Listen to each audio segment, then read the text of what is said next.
Okay, another day, another dinner. What's for dinner tonight? Ooh, it's been a while since I made one of these videos. Pretty excited. What am I making? I found a recipe on Instagram. Took me 17 years to write the recipe down.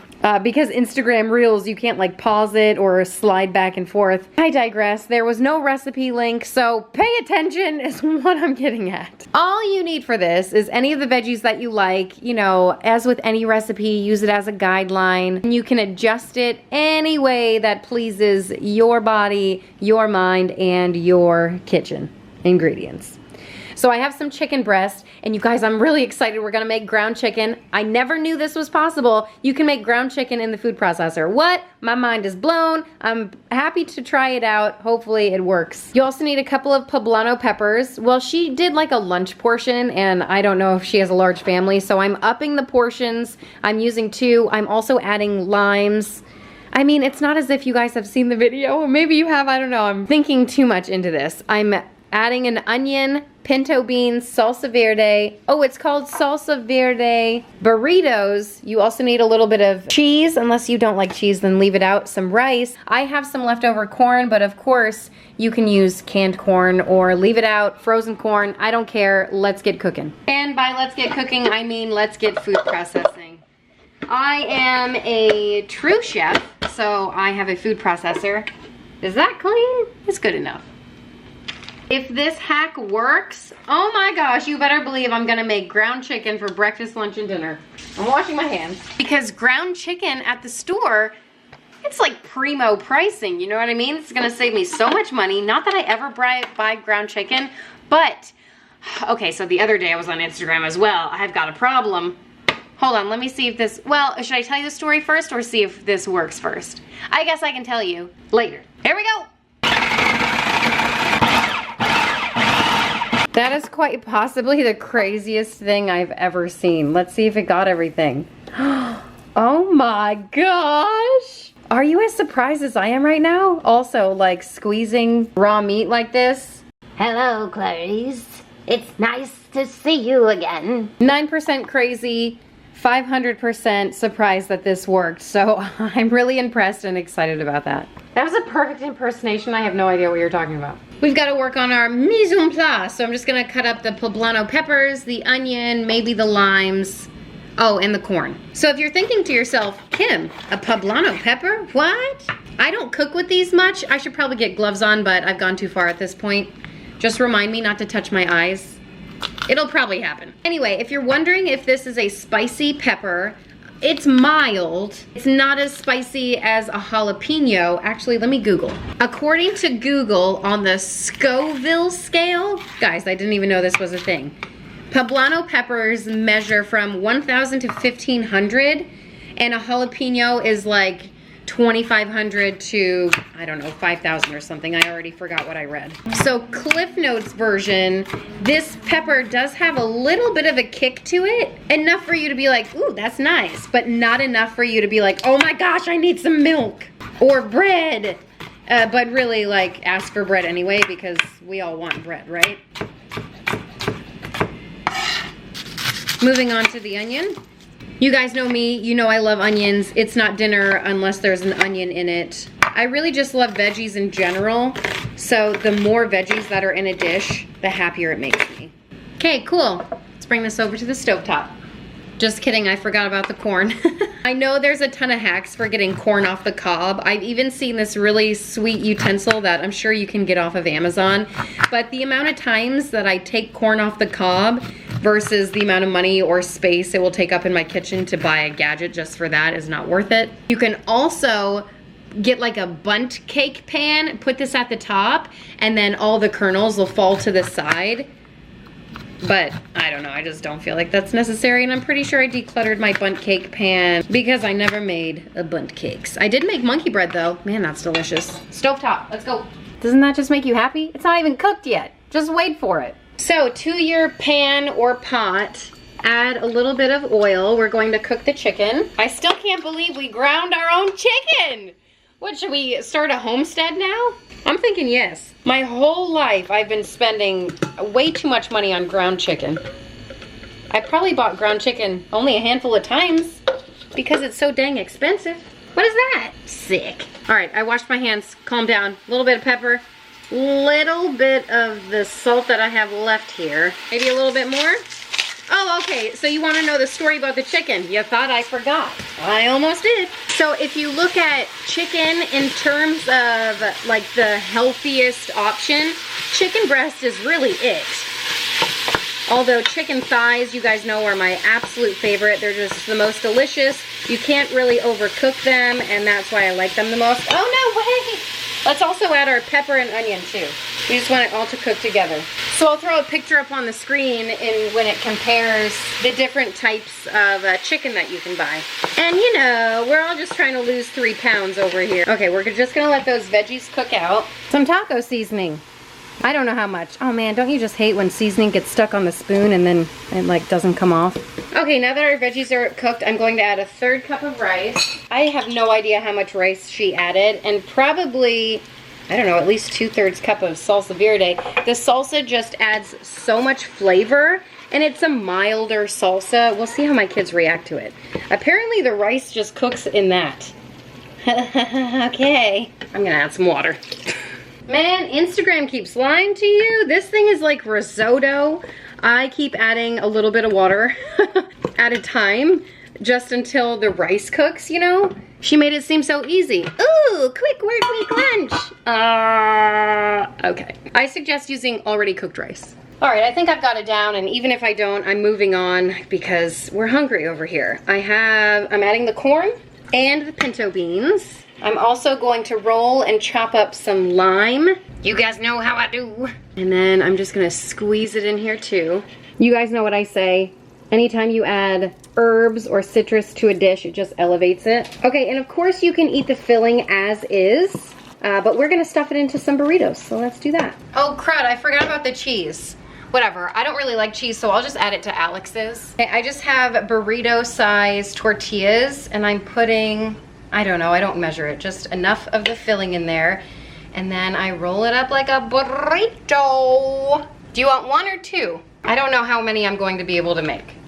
I also kind of just want to eat the filling, you know? Why add the extra carbs of a burrito? But I guess if you're making lunch, this is, you know, easily portable.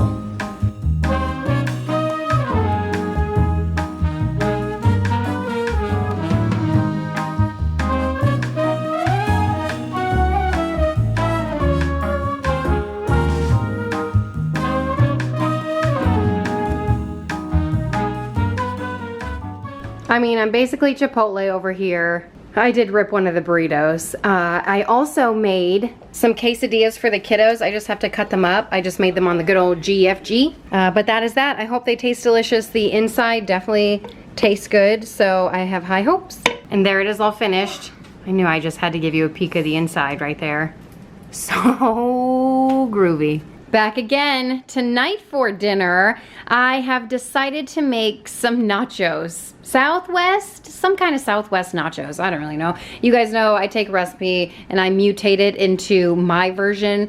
So this is what it looks like tonight. We have some ground turkey. This is a lot. This is 1.7 pounds, but I'm going to half some of it and only add, I don't know, less than a pound to the actual nachos. Then we'll save some ground turkey for, you know, seasoned with taco seasoning for tacos, or maybe nachos tomorrow. Taco salad is one of my favorite things.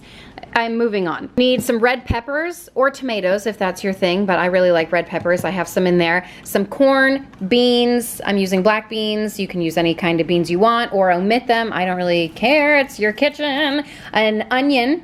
And then I have some taco seasoning right here, but of course, I'm out of cumin. I just need to work through, I have like 4 packets of these random taco seasonings, so I told myself I'm not gonna buy any more until I get rid of these. Okay, and by any more, I mean, I'm not gonna buy any more cumin, which in lieu of this, you can use cumin and, I don't know, paprika. What are the spices that I normally use on tacos? I normally make my own all the time. Off the top of my head, chili powder, I think I throw that in, some garlic powder, onion powder, and I don't even measure. I just, you know me. Da, da, da, da, da. Do what you want. When the heart says that's good, that's good. You also need some cheese for this, some green onions, and cilantro to top it with, unless that's not your thing, and then omit that. And then, of course, the main attraction, you need some, what are these called? tortilla chips. Need some tortilla chips, unless you, whatever. You can do different variations of this recipe without the chips. You can make tacos, of course. You can make chimichangas.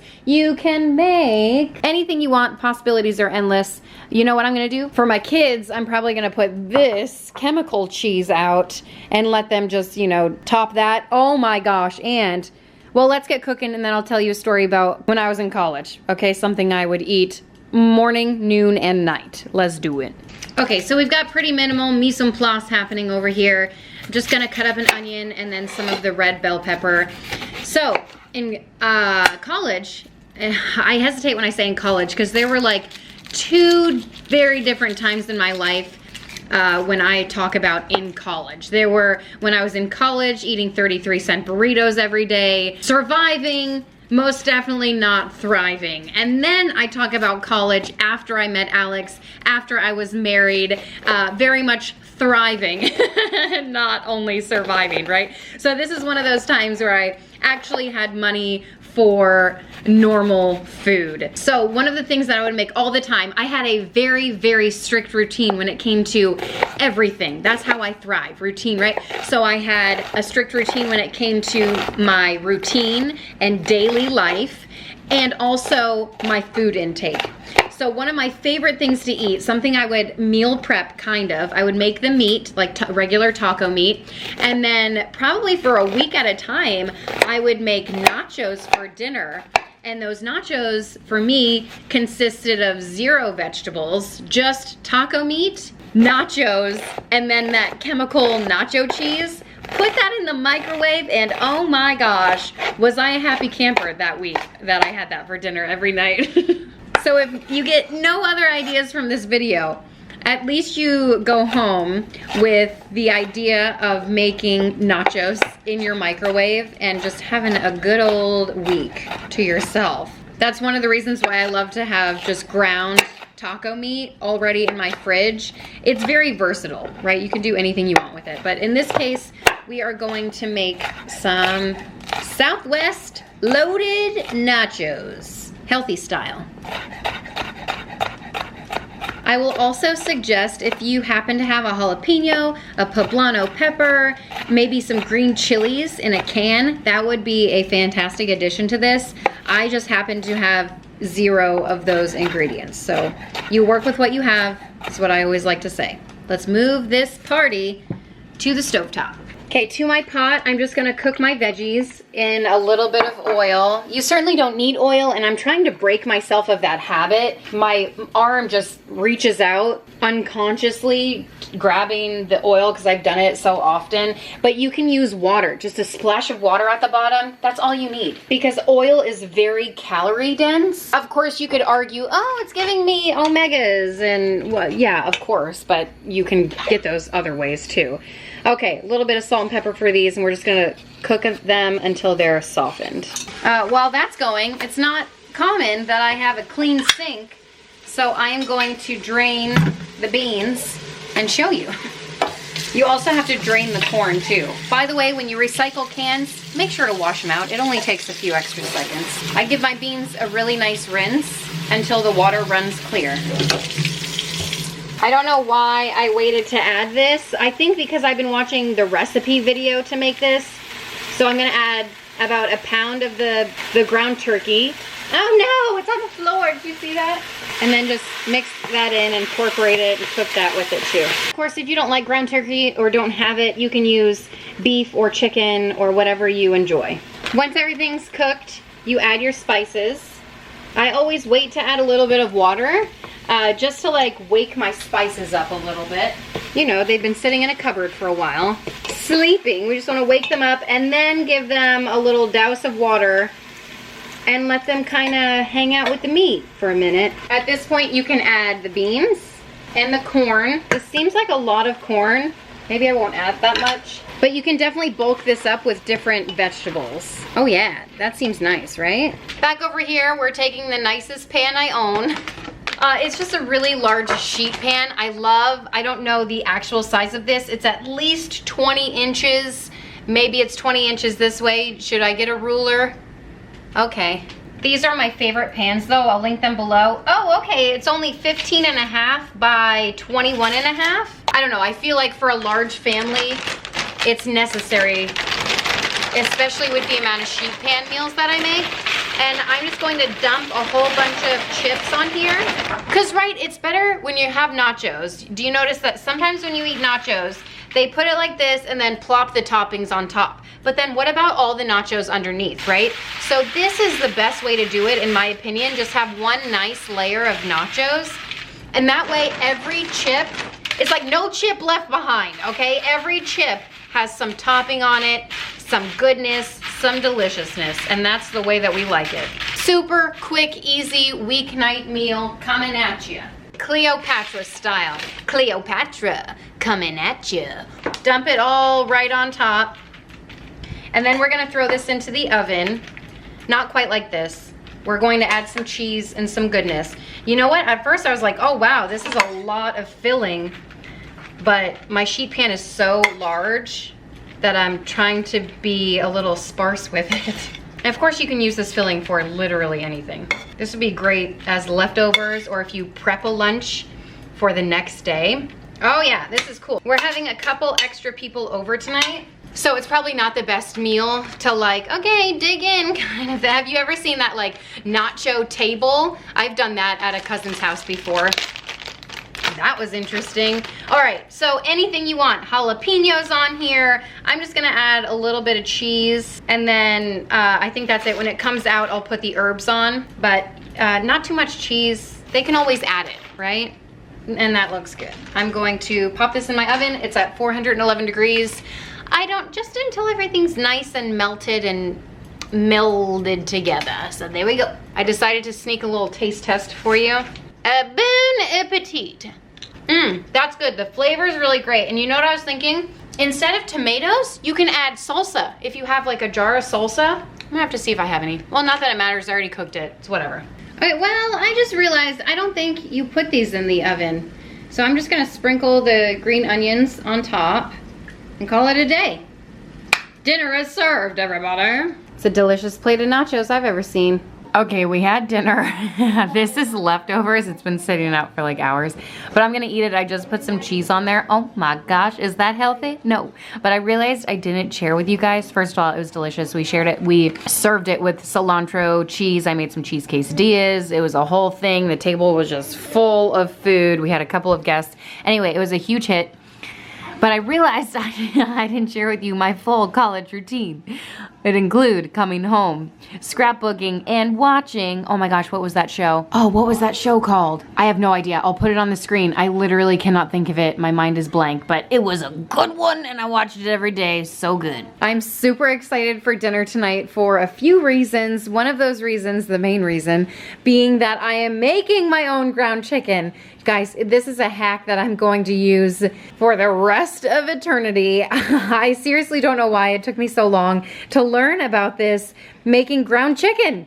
What? Of course, you don't have to use chicken. You can use beef or whatever kind of meat that you like, but it has to be ground for this recipe because we're making pineapple teriyaki chicken meatballs. So here, I think, is everything that you're going to need, excluding the green beans. That's just my vegetable for tonight. So I'm going to just roast them in the oven while the meatballs are cooking. But this recipe looked absolutely delicious. You guys know one of my favorite things to buy from Costco are the meatballs with, I don't know, jalapeno and cranberries in them. Oh, my mouth is salivating just thinking about it. It's so delicious.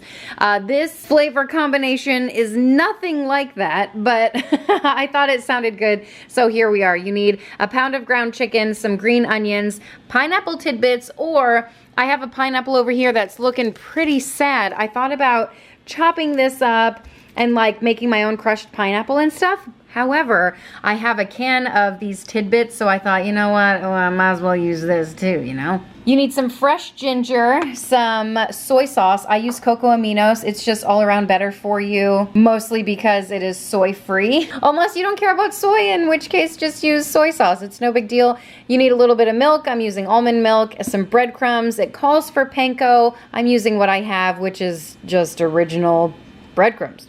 And then, so we're going to make the chicken meatballs. And then there is a pineapple teriyaki sauce, in which case you're going to need some of these ingredients. Oh, did I say garlic? And then you're going to need some brown sugar for the sauce, cornstarch to thicken it up, and then a variety of these ingredients just to like meld the flavors together. So let's get started.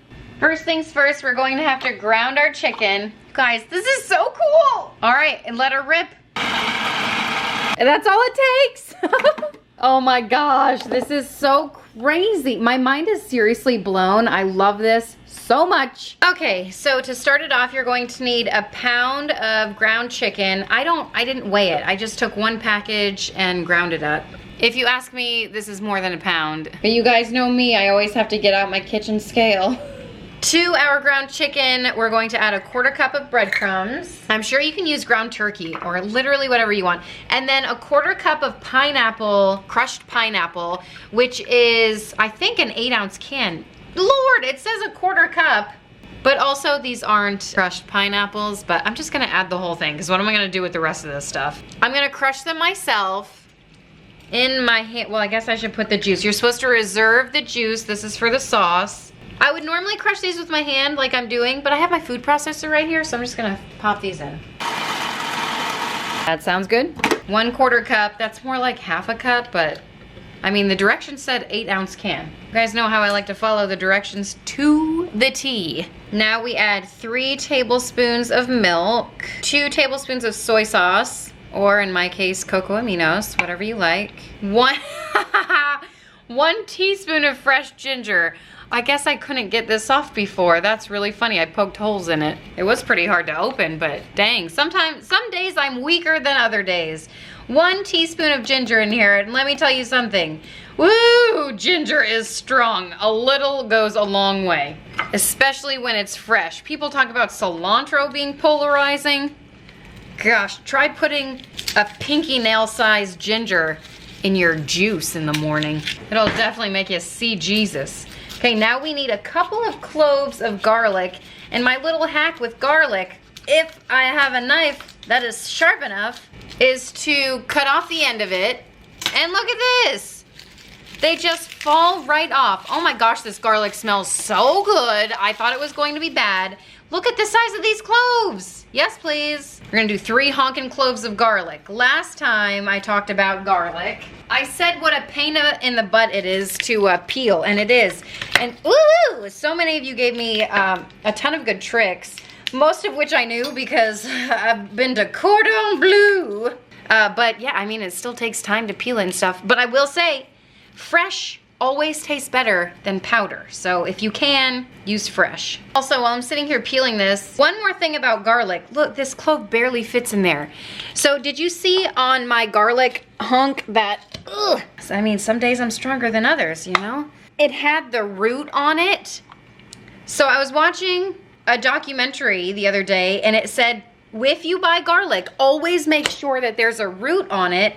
Otherwise, if it is without a root, that means that it's been bleached or something, and also transported in from China or something, because when you go to ship garlic, they take the root off of it just for shipping cost. And then they like dump it in bleach or chemicals or whatever. Anyway, short story long, buy the cloves with the dang root on it. That's a lot of garlic, 3 cloves going right in. Also 2 tablespoons of green onion going in. I'm just using a scissor, mostly because I'm being lazy. And I don't feel like pulling out a cutting board.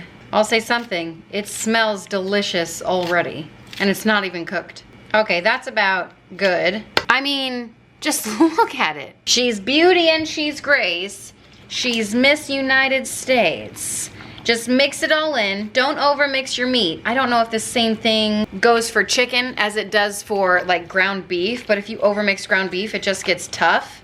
I would assume it's the same. So just make sure everything's nice and incorporated. Use a spoon if your body can't handle this. One of my daughters, she was doing like a sensory day it was a census celebration, and they had a whole bunch of different stations set up. One of the stations was cooked spaghetti and like oatmeal and stuff, and she put her foot in. They had like a kiddie pool full of cooked spaghetti. Anyway, she stepped her foot in and just started gagging. I was like, come on out. She had fun doing other things that day. All right, I have my sheet pan right here. And in the midst of my mess, I'm going to roll about 21 balls. We'll see how much I get. Ugh, I'm not rolling these. I'm just gonna pop them right on there.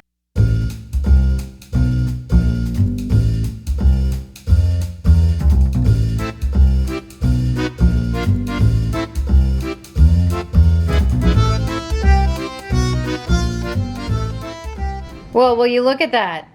It's the best looking raw meat I've ever seen, and it made exactly 21 balls. That's crazy sauce. Into the oven, 411 degrees for about 15 minutes.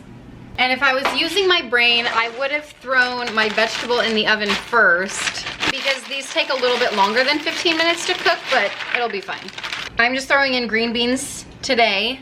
I love cooking vegetables in my oven, and I have a convection oven, so I don't know if that makes a difference, but all my vegetables come out delicious. I just drizzle on a little bit of oil and then salt and pepper. You can use any seasonings that you like. I just like it nice and basic. And then I just give it a toss and throw it in the oven, and it should be done around 20 minutes. I'm also going to get some rice going in my Instant Pot, and that'll be dinner. But we also have to work on the sauce. So while that's cooking in the oven, we're going to get started on the teriyaki sauce. You need half a cup of soy sauce, 1/3 cup of water. I just use the same measuring cup, just a little less. A 1/4 cup of brown sugar, 1/4 cup of the reserved pineapple juice.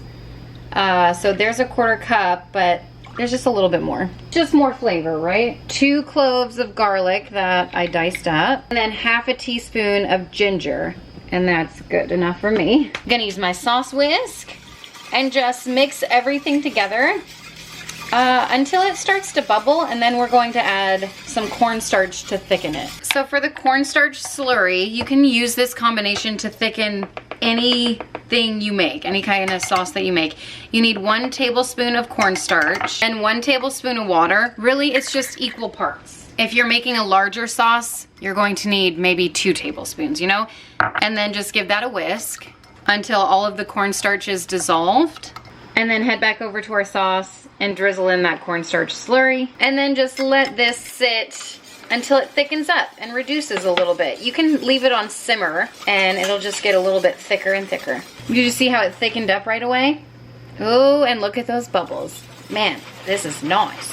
I just took the chicken meatballs out of the oven, and they look delicious. They're supposed to come to an internal temperature of, well, I didn't write it down, 175 or something, but that seems pretty good to me. That's hot. So I'm just gonna take the meatballs and coat them in the sauce.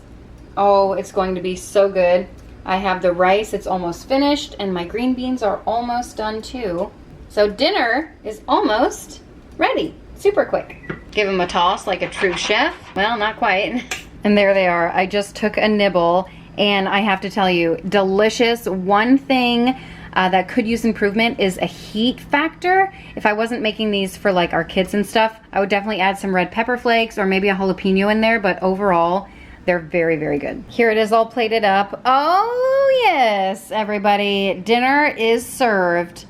Can't wait to dive into this. It is delicious. For dinner tonight, I'm whipping up some skillet chicken and mushroom wine sauce. 86 the wine. Instead, I am using chicken bouillon. I thought I had my life together and had some chicken stock in my pantry, but unfortunately, that is not the case. But I do have that, so I can whip some up. No big deal. I also don't have any Dijon mustard. I might outside in my outside fridge, so I'm gonna check on that.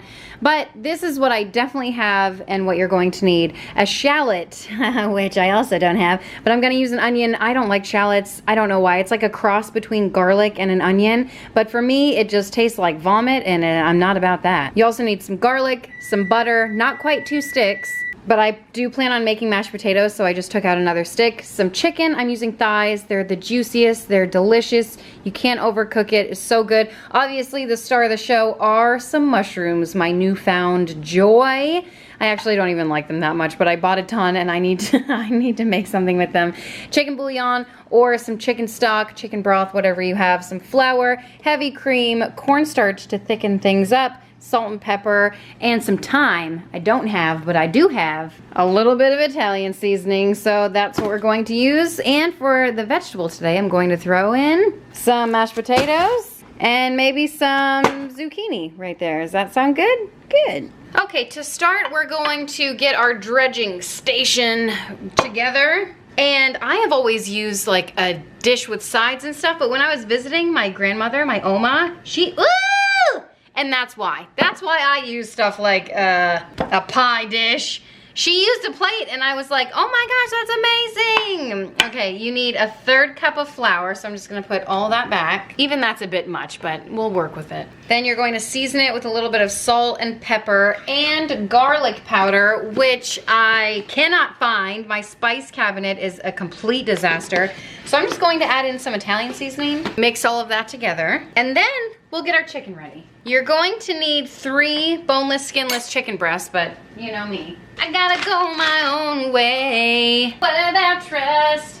What about everything we've been through? So the recipe wants you to pound out your chicken meat. This looks pretty pounded. You know, I was getting pretty excited. I don't know if I can do this with chicken thighs. I think I'm just gonna leave it like this. This is perfect. I got my mallet out and everything. I was getting real excited. Okay, well, let's take this party to the stove top. To start, we're going to melt 2 tablespoons of butter and 1 tablespoon of oil. And then we're gonna take our chicken and dredge it in the flour mixture. Just super simple.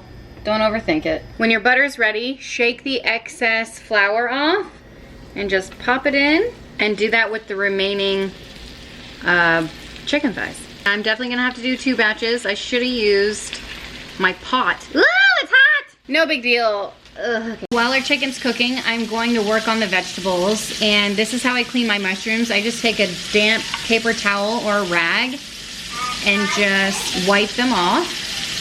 And I do this because that's what Rachel Ray taught me to do. I never ate mushrooms growing up. And you can't really prep mushrooms because they just get soggy after you get them wet. So you want to do this right before you cook them. You need about 12 ounces of mushrooms. And correct me if I'm wrong, but I think mushrooms are the only natural source of vitamin D, like through your foods.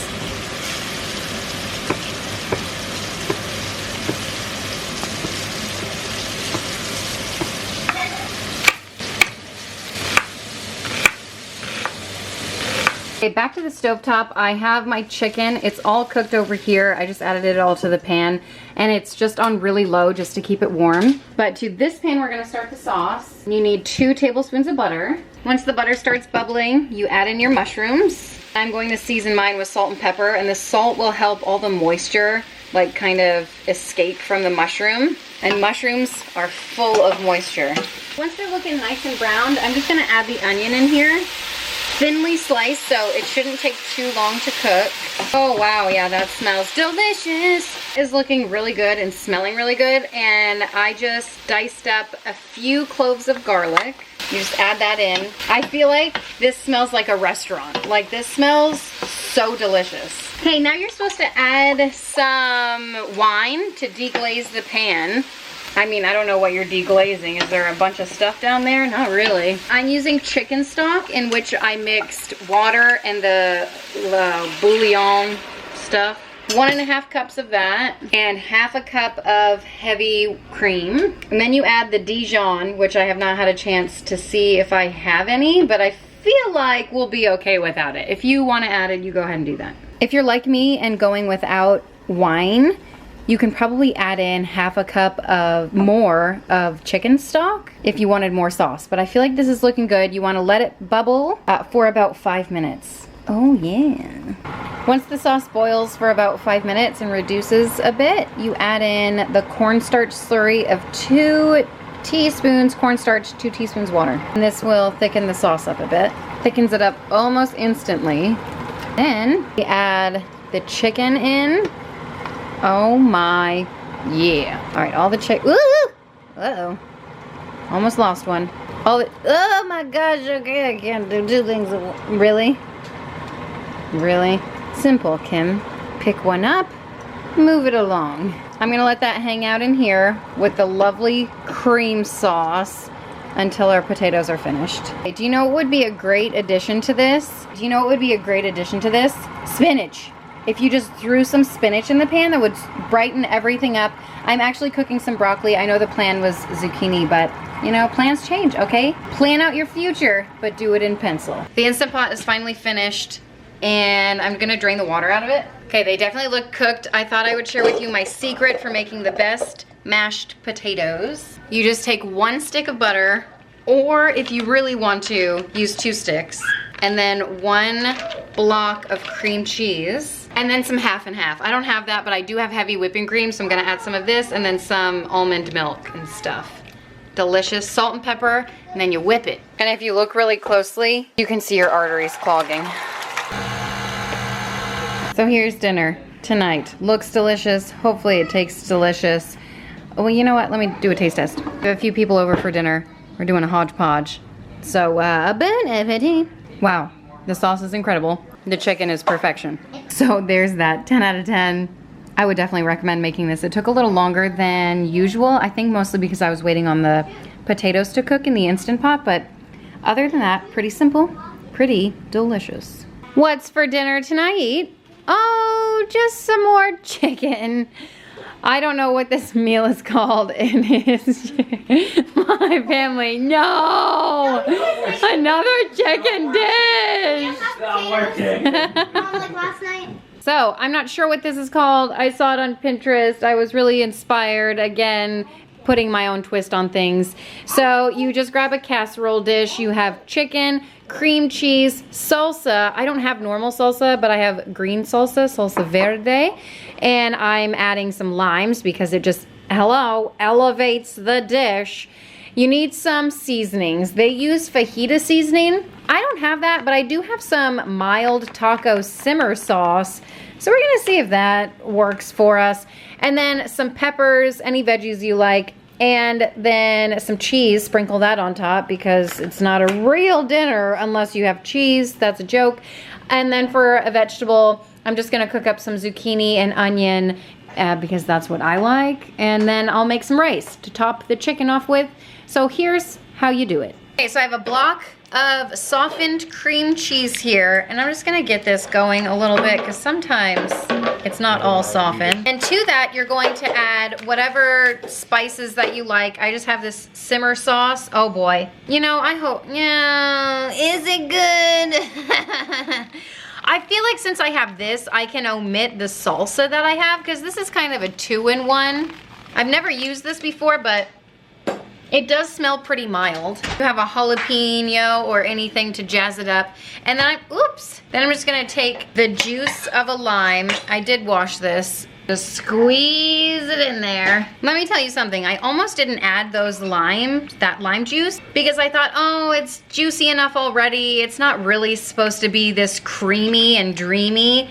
It's just supposed to be a very thick mixture that you put on top of the chicken. Anyway, short story long, I'm really glad that I added the lime juice because it just smells so incredible. I'm gonna wait to add the salsa and see if it's necessary. I'm just gonna cut up some peppers, just julienne it.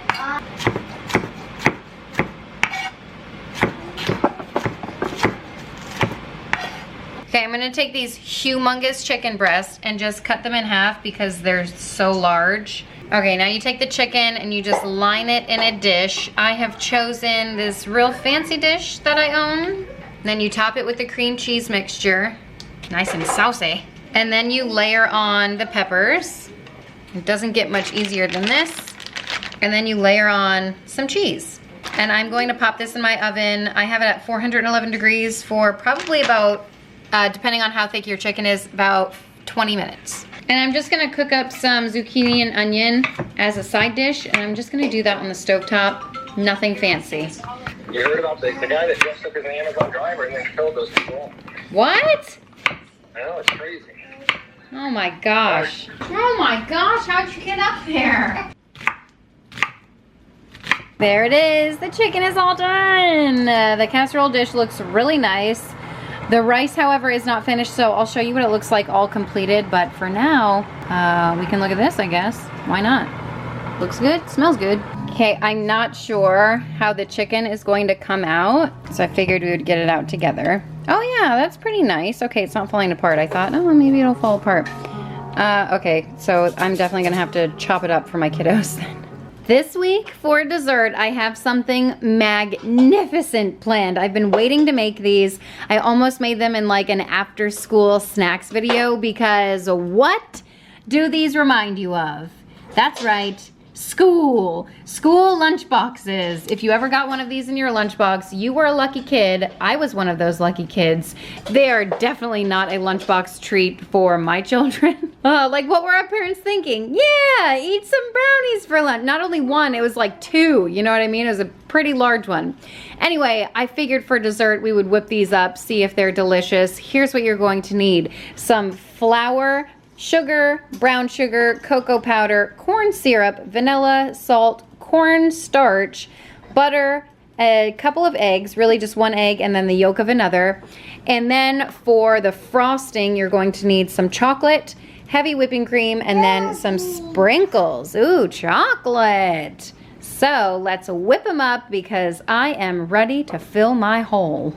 So the first thing you do is melt your butter. I just did mine in the microwave. Of course, you could use a saucepan if that's your thing, but it's totally not mine. I doubled the recipe because I started reading the instructions and it said, get your 8x8 pan ready. And I was like, 8x8, I'm gonna need more than that. So I'm doubling the recipe. So I have 20 tablespoons of butter. I'm putting in, oh my gosh, 2 cups of granulated sugar, and then we've got 2/3 cup of brown sugar.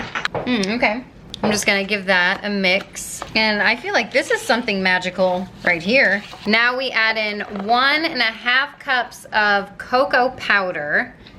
Cocoa, and I hope, I don't know if we have enough. It's gonna be everything we have. We incorporate the cocoa powder. I don't know about you, but this looks amazing. Just add a splash or 2 of vanilla extract. Now we're going to add 4 eggs. Whoa. Double crack them, because you got the skills to pay the bills. And then, uh-oh, almost made a mistake. Don't add the whites. Uh-oh. Oh no! I got it. Just use your fingers. It's an old chef's trick. Just the yolk. Oh, it's gross. It's gross. But we did it. All right, I have one more chance to redeem myself. Oh no, not the white. Oh man, I definitely did not redeem myself that time. Meredith, why? Okay, here we go. 1 yolk. Cocoa, I hear y'all. Cocoa. All right, Meredith's gonna mix it for us while I wash up. Okay, thank you, Meredith. You're doing great. Vanilla, eggs, egg yolk. Oh, and corn syrup. She pushed my hand away, did you see that? 2 tablespoons of corn syrup. We're going rogue and not measuring, a 1 and a 2. Oh wait, we're doubling. Aha, you see, my brain sometimes works, a 3 and a 4, okay? Thank you, mixa. I'll take over, thank you. Okay, well, I should probably get a bigger bowl, but you guys know me, I'm not going to. I'm going to add 2 and 2/3 cup of flour. But wait, there's more. A little bit of salt and 2 tablespoons of cornstarch. Cool. All right, and then let's wish me luck, okay? I know what you're thinking, Kim, just get another bowl. I'll make it work. It's totally fine. You're not supposed to overmix brownies anyway. Are you the kind of person when the box says mix 50 times, do you sit there and count? Because I used to do that. I think it's good as long as there aren't huge patches of flour left. I think we're looking pretty good here, and I'm gonna get my pan. I'm just gonna grease it a little bit into this very large pan. Ooh, it's a thick batter, man.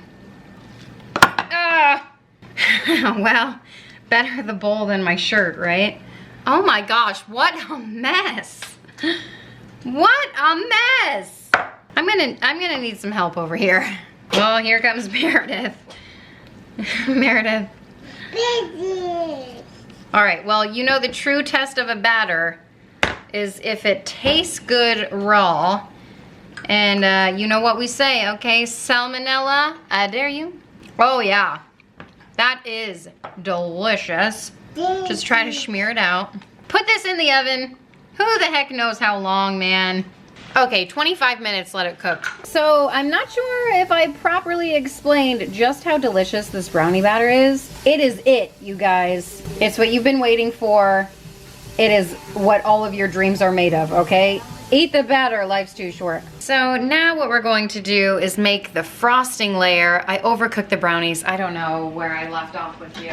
So we're going to get half a cup of heavy whipping cream and microwave it for 1 minute. To your heavy cream, you're going to add 1.5 cups of semi-sweet morsels, and then you're going to wait 3 minutes before you mix it, okay? Just wait. Well, you guys know how I roll. I did not double the recipe, so I made another batch.